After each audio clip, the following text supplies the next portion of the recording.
নমস্কাৰ প্ৰিয় ছাত্ৰ ছাত্ৰীসকল। ইতিমধ্যে আমি মই অসমীয়া নামৰ কবিতাটিৰ ৫ নং স্তৱকলৈকে আলোচনা কৰিছোঁ। আজি আমি কবিতাটিৰ ৬ নং স্তৱকৰ পৰা অন্তিম স্তৱকলৈকে আলোচনা আগবঢ়াম। আশা কৰোঁ তোমালোক এতিয়াই কবিতাটি নিজাববীয়াকৈ পঢ়িছা হওক। ইতিমধ্যে আমি ৫ নং অনুচ্ছেদত সামৰিছিলোঁ।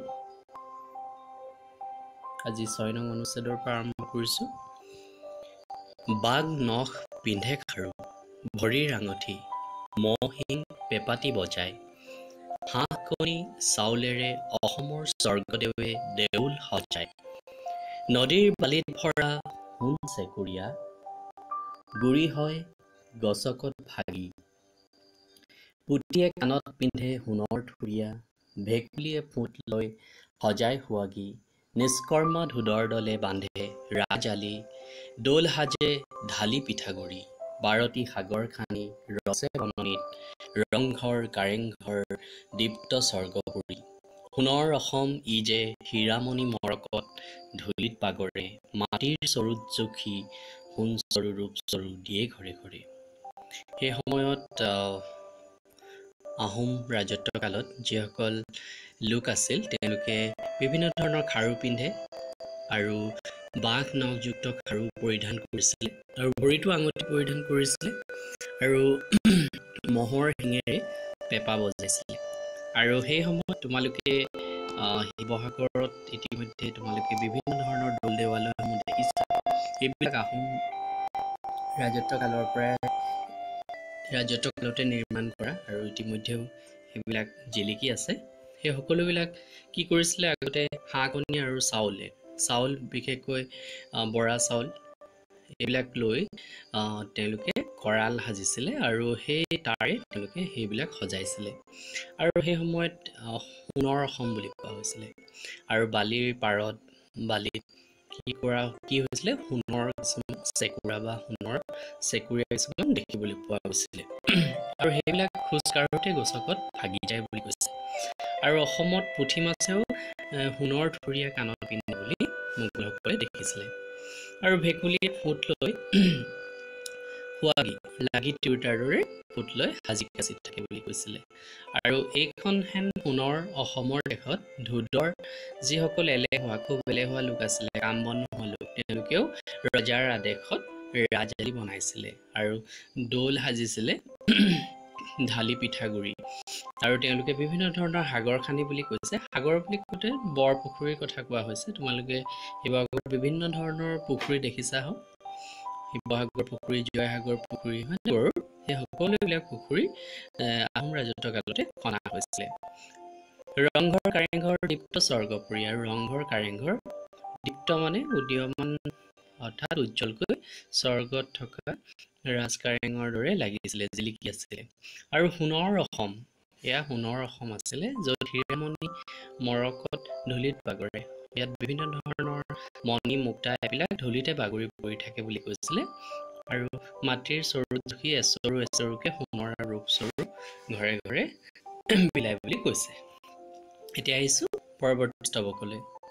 মুখৰ মাতত সৰে মৰমৰ মৌ, গীত শুনি শিল্প যায়। এই অসম দেশ জগতত আৰু অসম দেশ এনেকুৱা ৰূপেৰে নাই ক'তো নাই। মৌ গ'ল দূৰণিৰ বিদেশী মোগল, অসমত যেতিয়া দেখিলে সৰগৰ ৰূপ বিনন্দীয়া। অসমত বন্দী হ'ল অসমৰ ৰূপ মুগ্ধ, দূৰৰ মোগল আহি হ'ল অসমীয়া। আহোম আমাৰ ৰজা, সেইদিন ধৰি মোৰ দেশ এই কামৰূপ। অৰ্থাৎ যিসকল যুদ্ধবন্দী আছিলে মোগল, তেওঁলোকে অসমৰ এই সকলোবিলাক ৰূপ, বিনন্দীয়া ৰূপ, অসমৰ সেই সময়ৰ মানুহখিনিৰ যি মুখৰ মাত, সেই মুখৰ মাত তেওঁলোকে মৌৰ দৰে মৰমৰ আছিল বুলি কৈছিলে। আৰু গীত শুনিলে শিলো যেন পমি যাব, গলি যাব। এই অসম দেশ, এনেকুৱা অসম দেশ আৰু ক'তো নাই বুলি কৈছে। আৰু তেওঁলোকে স্বৰ্গৰ লগত অসমৰ ৰূপৰ বৰ্ণনা কৰিছে। আৰু অসমত বন্দী হ'ল অসমৰ ৰূপ মুগ্ধ, দূৰৰ মোগল আহি হ'ল অসমীয়া। আহোম আমাৰ ৰজা। আৰু যিসকল যুদ্ধবন্দী হ'ল, যিসকল মোগল, অসমতে তেওঁলোকে থাকি গ'ল আৰু সেইদিন ধৰি তেওঁলোকৰ নিজৰ দেশ কামৰূপ অৰ্থাৎ এই অসম হৈ পৰিলে। পৰৱৰ্তী অনুচ্ছেদলৈ আহিছোঁ। অসমৰ হকে যুঁজি অসমৰ হকে মৰো জ্বলি ইয়াতে শেষ হয় জীৱনৰ ঢৌ।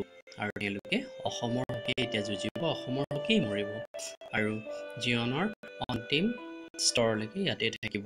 সেইদিন ধৰি মই অসমৰ অসমীয়া, ধৰ্ম মোৰ জাতি মোৰ অসমীয়া প্ৰাণৰ আপোন। বিকশি উঠিল মোৰ অসমৰ দুবৰিতে নন্দনৰ বিনন্দীয়া সুখৰ সপোন। জীয়াই থাকোঁতে মই এই পৃথিৱীত চিৰদিন ইয়াৰে অসমীয়া, মৰিলেও অসমৰে মই। মৰাৰ পিছতো যদি আহোঁ পুনো কেতিয়াবা, আহিম ইয়ালৈ ঘূৰি স্মৃতিৰ ইতিহাস লৈ, অসমৰে অসমীয়া হৈ। অসমীয়া ভাষা মোৰ, কথা মোৰ, গীত মোৰ, অসমৰ প্ৰকৃতিৰ ৰচা বিহক কিন্নৰ, য'ত শুনিলে নীৰৱ হয় অসমীয়া গীত মোৰ হৃদয় উপচা। অৰ্থাৎ কবিয়ে ইয়াত এজন যুদ্ধবন্দী মোগল হিচাপে এই গোটেইখিনি অনুভৱ বা সেই সময়ৰ ইতিহাসৰ পটভূমিৰ আঁৰ লৈ তেওঁ সুন্দৰ কবিতাটো দেশ বন্দনা ইয়াত উজাৰি দিছে। তেওঁ কৈছে যে সেইদিন ধৰি অসমৰে অসমীয়া হৈ পৰিলে আৰু অসমৰ দুবৰিতে নন্দনৰ বিনন্দীয়া সুখৰ সপোন দেখিলে, অৰ্থাৎ স্বৰ্গৰ কাণৰ দৰে সুন্দৰ সপোন তেওঁলোকে ইয়াত দেখিবলৈ আৰম্ভ কৰিলে। আৰু মৰিলেও যেন অসমৰ আৰু জীয়াই থাকোঁতেও অসমৰ, আৰু মৰাৰ পিছতো যেন পুনৰ এই অসম ভূমিতে যেন জন্মগ্ৰহণ কৰিব। ভাষাও নিজা হ'ব, গীতো নিজৰ হ'ব আৰু পৰিচয়ো নিজৰ হ'ব। বিহক মানে হৈছে পক্ষী বা চৰাই। কিন্নৰ বুলি কওঁতে ইয়াত স্বৰ্গত থকা কুবেৰৰ মন্ত্ৰী পাৰিষদ আৰু তেওঁলোকে সাধাৰণতে গীতত অংশগ্ৰহণ কৰে বা গীত গায়। আৰু তেওঁলোকেও যেন অসমীয়া গীত শুনিলে তেওঁলোকৰ হৃদয় উপচি পৰিব। পৰৱৰ্তী স্থললৈ আহিছোঁ। জনমৰ লগে লগে শুৱদি অসমী মাতে, অসমীক চিঞৰি লোৱাই। যিদিনা মুদিম চকু সিদিনাও যাওঁ বুলি কৈ যাম, অসমীক দুই ওঠ কপাই। সৰগত কেতিয়াবা থাকোঁতে সুখত ভুল, স্মৃতিহীন আলোকপুৰত মৰতত কোনোবাই সোঁৱৰিলে নাম মোৰ, অসমৰ শুৱদীয়া ভাষাৰ সুৰত। চিনি পাম বুজি পাম আমৰণ সৰগতো মোৰ এই ভাষা অসমীয়া। সৰগৰ গীতেৰি শুনিম দোকান পাতি অসমৰ গীতিসুৰীয়া। অৰ্থাৎ কবিয়ে ক'ব বিচাৰিছে যে জীয়াই থাকোঁতে তেওঁ অসমীকে চিঞৰিব আৰু মৰাৰ আগতো দুই ওঠ কপাই অসমীয়া আইকে তেওঁ প্ৰণাম জনাব। আৰু যদি তেওঁ সৰগতো স্থান পায়, সৰগৰ সুখতো যদি তেওঁ থাকিবলৈ পায়, তেতিয়াও কিন্তু তেওঁ অসমৰ শুৱদীয়া ভাষা বা অসমীয়াই পাহৰি নাযায়।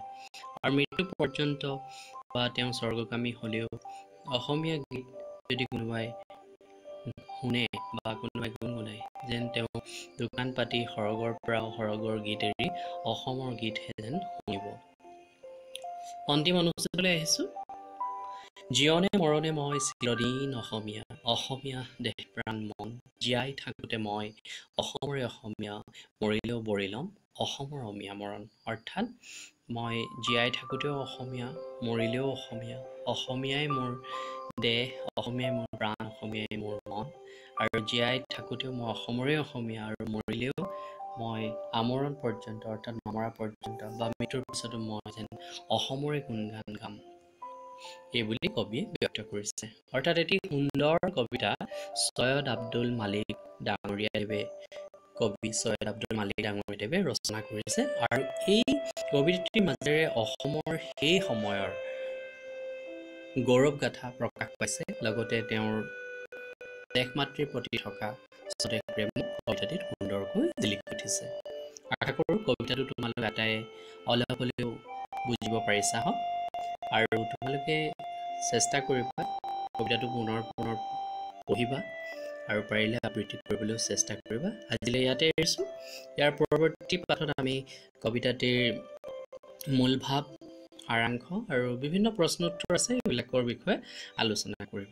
আজিলৈ এৰিছোঁ।